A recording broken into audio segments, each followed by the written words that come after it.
شروع اللہ کے نام سے جو سب پر مہربان ہے۔ نبی کریم صلی اللہ علیہ وآلہ وسلم نے مسجد نبوی میں چٹائی سے گھیر کر ایک حجرہ بنا لیا اور رمضان کی راتوں میں اس کے اندر نماز پڑھنے لگے۔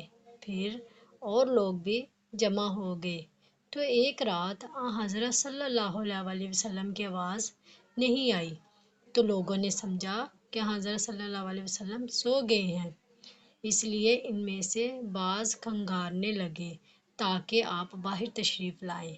پھر حضرت صلی اللہ علیہ وسلم نے فرمایا کہ میں تم لوگوں کے کام سے واقف ہوں، جہاں تک کہ مجھے ڈر ہوا کہ کہیں تم پر یہ نماز تراویح فرض نہ کر دی جائے، اور اگر فرض کر دی جائے تو تم اسے قائم نہیں رکھ سکو گے۔ پس اے لوگو، اپنے گھروں میں یہ نماز پڑھو، کیونکہ فرض نماز کے سوا انسان کی سب سے افضل نماز اس کے گھر میں ہے۔